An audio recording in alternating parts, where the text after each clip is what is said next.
Hello, my name is Emma and today I'm doing a video that I have not done in a year. That is my underrated or underhyped book recommendations for 2015 so far. We are already halfway through the year and I decided that I wanted to share with you guys a couple of books that I have read already in 2015 that you guys will hopefully pick up in the rest of 2015. So like last time, I have 5 books that I'm going to show you guys. I'm going to give you guys a little bit of a synopsis and what I thought about them, and hopefully you guys will want to pick some of them up. Number 5 on my list is Volition by Paradis. You guys have probably heard me talk about Paradis a lot on my channel. I absolutely love her. She's like the coolest author in the world, guys, like let me tell you. Her debut novel was titled Ignite, which got a lot of buzz on BookTube. I have a review of it if you want to check it out in the down bar so that you guys know what you're getting into for Volition.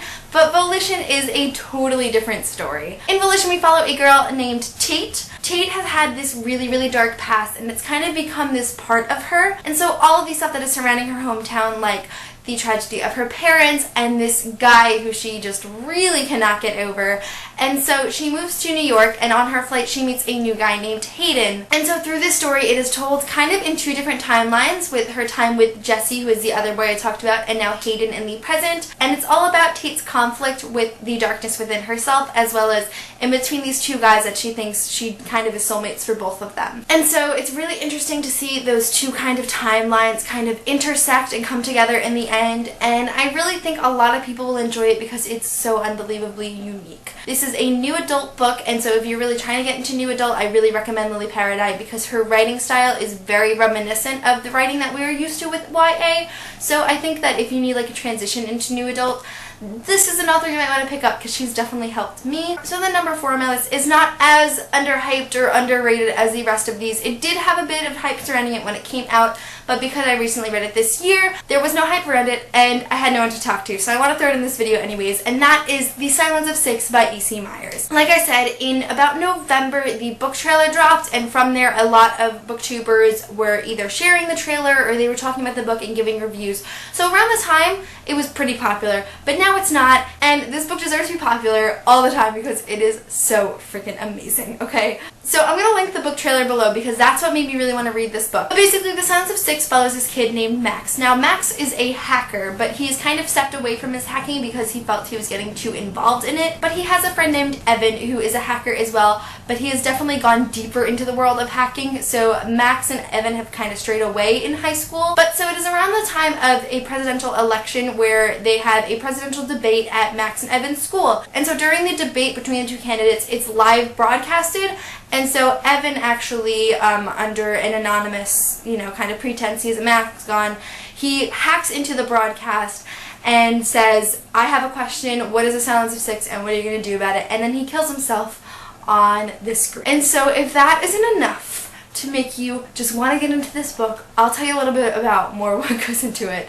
And so because Max is so devastated by Evan's death, he kind of goes back into this world of hacking to kind of figure out what the Silence of Six is and why Evan killed himself over it. But what's really interesting about this book too is it's such an action-y contemporary. Like, it's written as a contemporary, but it's just constantly like chase scenes and fight scenes and running away scenes, and there's just so much thought put into this book that it absolutely blew my mind. And if you haven't read it yet, I recommend it because it will totally blow yours. Somebody please read The Silence of Six and talk to me about it, because all I can remember about finishing this book is literally like cradling it in my arms on my college campus, nearly crying and tweeting about it because I didn't know what to do with myself. This book is amazing, so read it. Number 3 on my list is The Taking by Emily Derting. I was recommended this book a very long time ago by my friend Latham, who you guys may know, but I finally decided to pick it up, and oh my god, guys, it's another one that's just absolutely amazing. And so in this book we follow a girl named Kyra. Now one night Kyra's coming back from one of her softball games and she gets into a fight with her dad, so she leaves the car and starts walking home by herself because she's just so angered.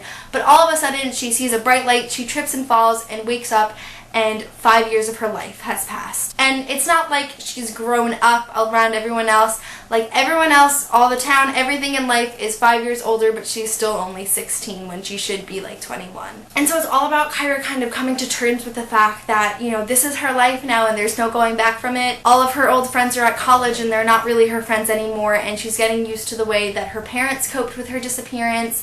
And, she starts talking to new people and making new friends while trying to figure out what the hell happened to her. What I really like about this book is while The Silence of Six was like an actiony contemporary, this is a sci-fi that's written like a contemporary. It has a very contemporary feel to the love story and just the way that it's written. It's like very, very laid back sci-fi. So if you liked books like Alienated, this is definitely going to be a great book for you for multiple reasons that I can't get into without giving you spoilers.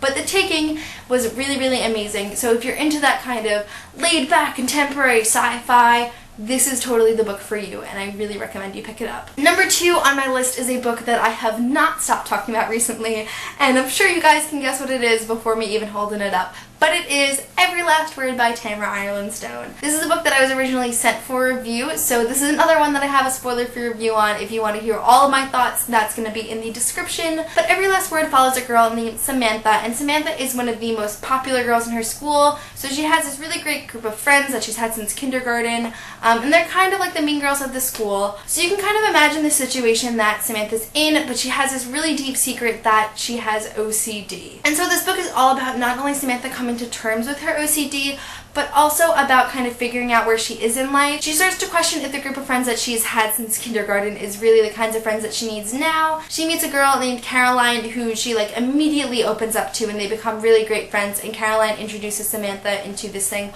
called Poets Corner, where in the basement underneath the theater of her school, I believe it is, a bunch of misfits come and they share poetry together. And so it's a really, really interesting journey.